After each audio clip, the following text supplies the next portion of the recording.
Hello, and welcome to Spotlight on Asian Pacific Americans.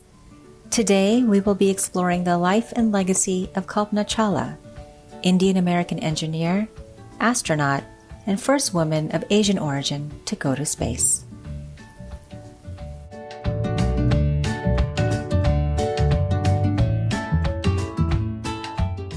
Kalpana Chawla was born in Karnal, India on March 17, 1962. She was 3 or 4 years old when she first saw an airplane flying above her home while standing on the rooftop. From that moment, Kalpana knew that she wanted to fly an airplane. Kalpana studied at Punjab Engineering College in India and graduated in 1982 with a Bachelor of Science in Aeronautical Engineering. This was not usual for a woman, while Kalpana was determined to make her dreams come true. On February 1, 2003, the Space Shuttle Columbia heated to dangerous levels and broke off. There were a total of 7 members that were on board. Unfortunately, none of the astronauts survived. Kalpana Chawla was one of those astronauts. The Space Shuttle was an American vehicle designed to take off like a rocket, orbit the Earth, and then land like an airplane. 6 shuttles were built and flown between 1981 and 2011. Today, Kalpana Chawla is known as an American and an Indian hero. Before we get started, let's talk a little bit about the Asia-Pacific region. Asia is the largest continent of our planet, both in size and in population. More than 4.6 billion people live on the continent of Asia that includes 48 countries. An Asian Pacific American is an American that is of Asian or Pacific Islander descent. People may choose to use this term to identify themselves, but not every Asian that lives in America does. According to the 2019 Census Population Estimate, there are 18.9 million Asian Americans living in the United States. Asian Americans account for 5.7% of the nation's population.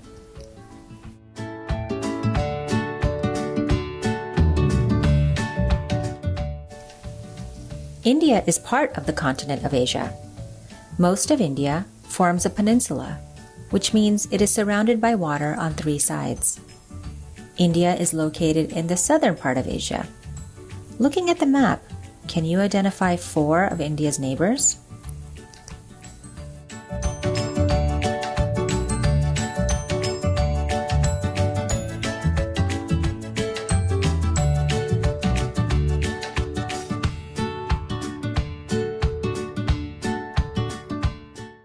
NASA stands for National Aeronautics and Space Administration and is part of the U.S. government. It is America's civil space program and the global leader in space exploration. It has 20 centers and facilities across the country and the only national laboratory in space. NASA studies Earth, including its climate, our sun, and our solar system, and beyond. They conduct research, testing, and development to advance aeronautics and space technologies. NASA also leads a Moon-to-Mars exploration approach, which focuses on sending science research and soon humans to explore the Moon on missions that will help prepare for human exploration of the Red Planet. Would you like to visit Mars someday?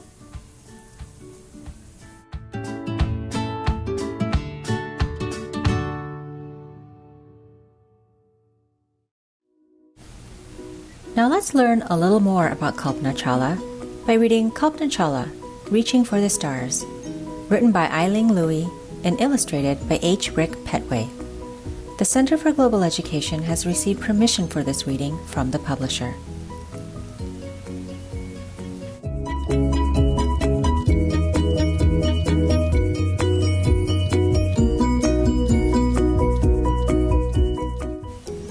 The little girl with the big eyes held her sister's hand. They had come to the principal's office to enroll the girl in nursery school. The principal said, "What is her name?" "At home, we call her Montu, but that's just her baby name. We were thinking of Kalpana or Sunaya."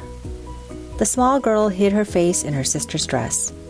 The principal smiled and asked, "And Montu, what name do you like?" "Kalpana," she replied clearly without a moment's hesitation. Kalpana was the youngest of 4 children. She grew up in the small town of Karnal in India, Kalpana's family was wealthy. Her father owned a tire factory. One steamy, uncomfortably hot night, the entire Chawla family took sleeping mats to the roof. The sky was deep blue and millions of stars sent their greetings to Kalpana in sparkling light. She didn't want to close her eyes and miss a single one. But she knew she must rest, because she had asked her brother Romy to ride bikes with her to the air club. Tomorrow was a big day. A pushback airplane glided closer and closer to the runway. Its engines grew louder, and then, bouncing once, it was on the ground, and the brakes went shee as they strained to slow the little plane. Kalpana watched open-mouthed.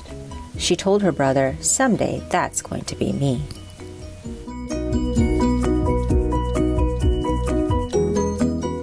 Kalpana was a girl who liked to wear pants. She would only wear a sari for Indian dancing or for weddings. She did well in school. Judo was her favorite sport. She loved throwing boys. She always seemed to know what she wanted. One day, when she was applying for a school, a teacher told her, "No, you can't study airplanes. That's only for boys." Kalpana said, "Well, I don't think so. Put me down for aerospace engineering."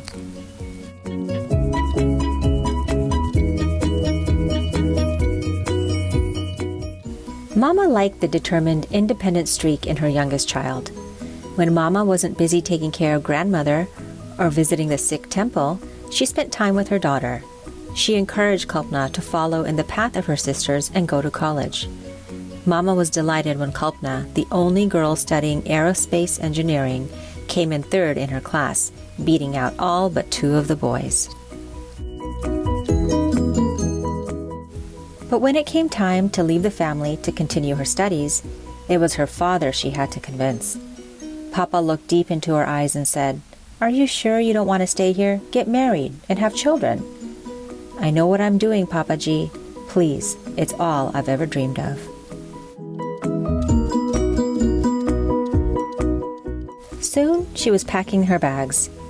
She took her first long airplane flight halfway across the world to the United States and the University of Texas at Arlington. There she began to spend long hours doing experiments and working on equations. To earn money, she helped students learn math and science. She was a good teacher. Kalpana had learned English when she was in grade school and spoke it with a slight British accent.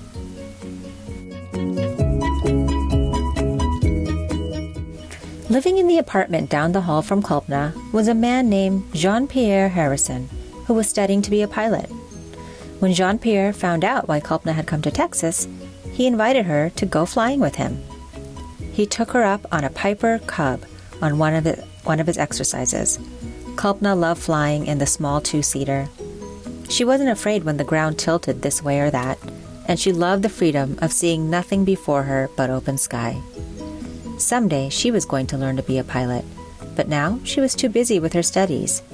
She wanted to get the most education possible and get her doctorate in aerospace engineering.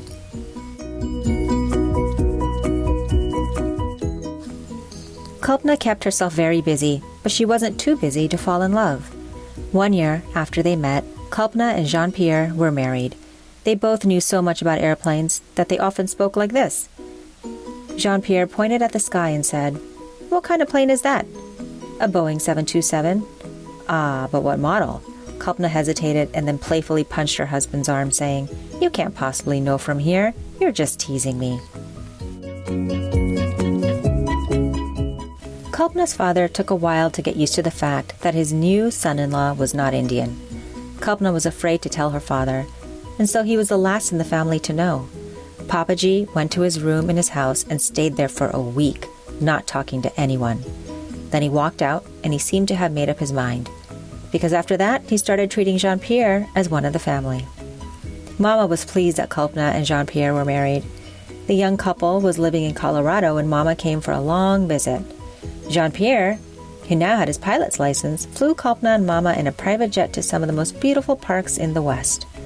Kalpana and Mama walked arm in arm, marveling at the red rocks nature had carved. Kalpana loved everything about Bryce Canyon National Park and didn't want to leave. "Watch out," Jean-Pierre warned. "There's an ant crossing the trail."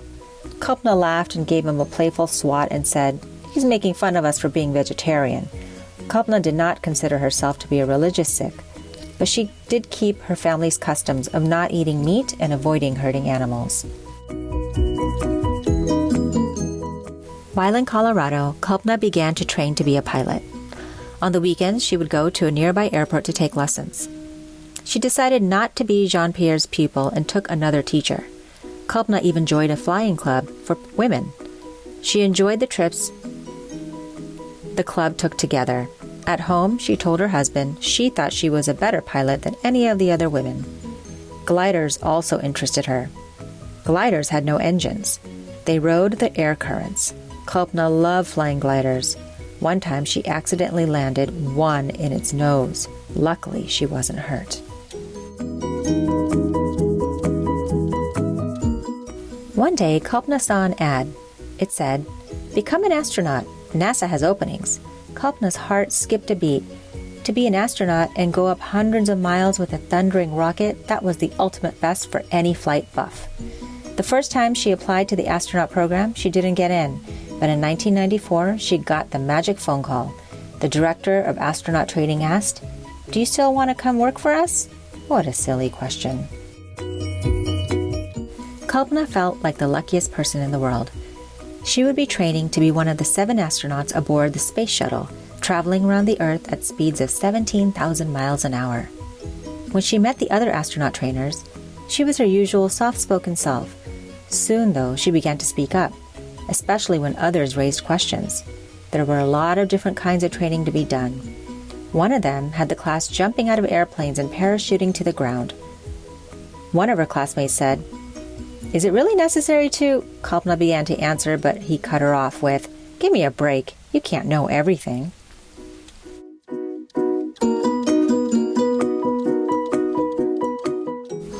Kalpana went home angry and hurt. She told her husband what happened. He said, "It's because he's a hotshot military pilot and not a scientist like you. And remember, you have to learn to live together in that cramped spaceship for 2 weeks."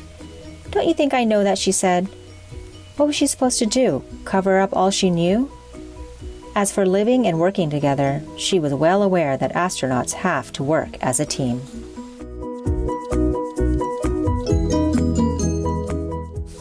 Finally, it was November 19th, 1997, the day of the launch. The astronauts boarded the Space Shuttle Columbia for flight STS-87 and took off in a streak of flame. Once in orbit, they began to prepare for their main tasks. Kalpana's was to use the robot arm to move the Spartan satellite from the hold of Space Shuttle and ready it for release. Spartan was a $6 million piece of equipment built to make measurements of the sun. Kalpana slowly moved the gold-wrapped satellite a safe distance from the shuttle. Kalpana was finally ready.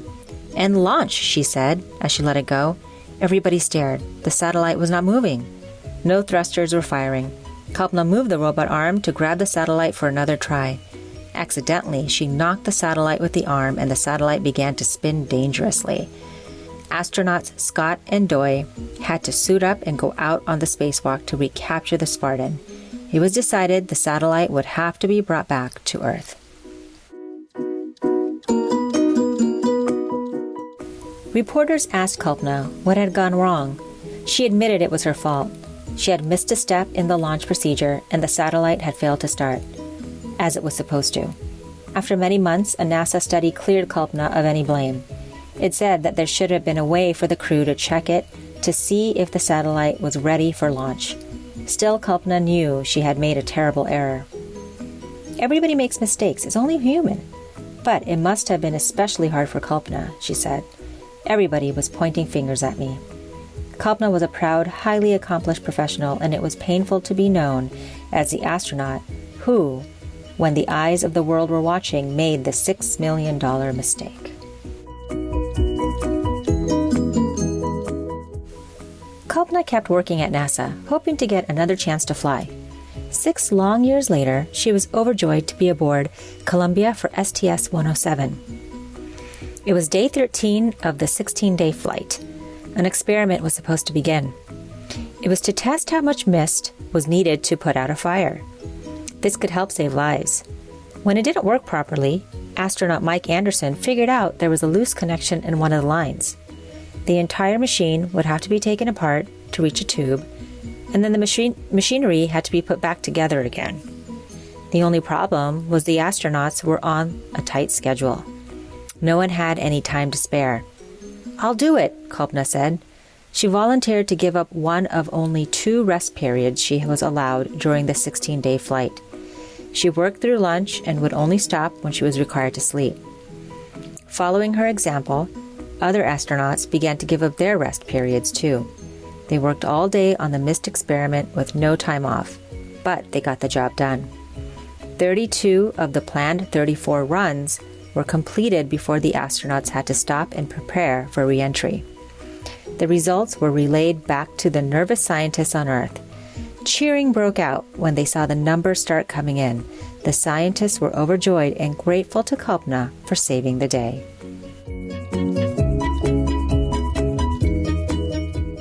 Hearing this put Kalpana on top of the world. She had shown everyone she had learned her lesson. She was no longer the know-it-all who made the big mistake. She was now seen as a fine astronaut, a well-respected scientist, and a team leader, and that is how she wanted to be remembered.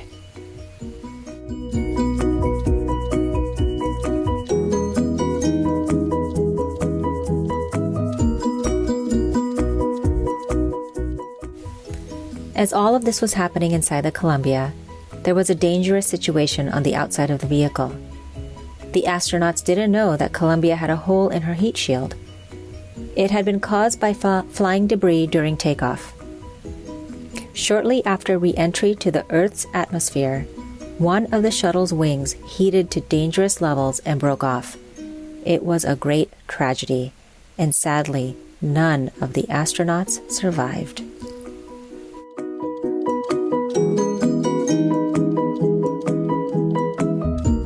Kalpana Chawla is an American hero. She accomplished so much in her 41 years. She was the first Asian American woman in space. She traveled 31 days, 14 hours, 54 minutes in the shuttle, orbiting the Earth 52 times. She is at rest now. Her ashes are spread just as she wanted them, among the red rocks she loved in Utah.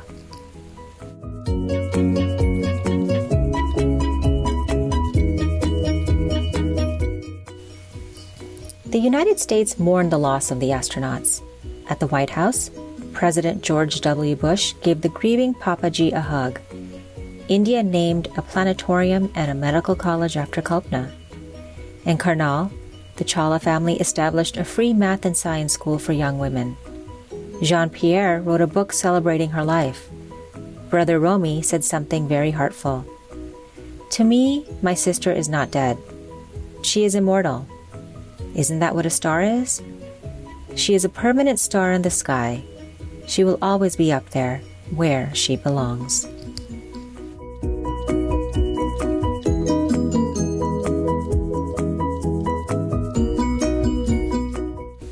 Here we have a photograph of the astronauts of Space Shuttle Columbia Flight STS-107. Pilot William McCool, Mission Specialist Michael Anderson, Mission Specialist David Brown, Israeli Payload Specialist Ilan Ramon, Mission Specialist Kalpana Chawla, Mission Specialist Laurel Clark, and Commander Rick Husband.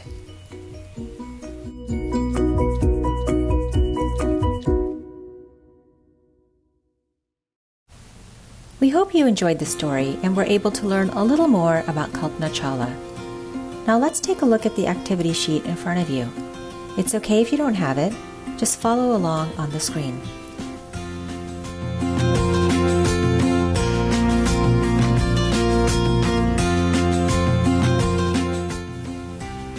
We're going to go through all the different ways that Kalpana showed us that she was a global citizen. You may follow along or take notes on your activity sheet as we go through how she was able to investigate the world, recognize perspectives, communicate ideas, and take action during her lifetime.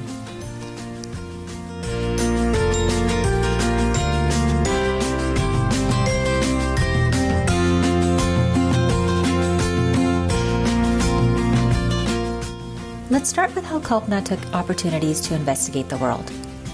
Do you remember when Kalpana was determined to leave her family and continue her studies? She spoke to her father honestly about living her dream of exploring all of her potential and eventually found herself in space.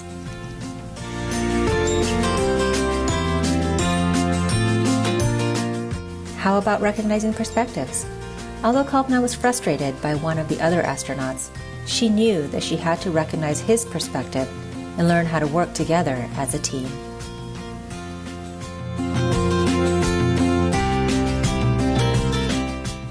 When it came time to communicate ideas, Kalpana was a pro.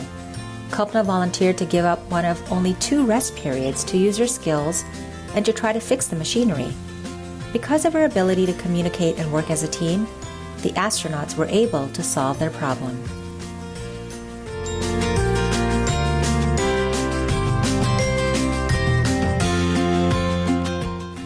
Finally, there were many ways that Kalpana took action to help others. Kalpana worked hard to make sure that everyone knew that she was a self-respected scientist, a team leader, and a fine astronaut. Those actions helped her to contribute to the field of aerospace engineering, and she is now known as a national hero.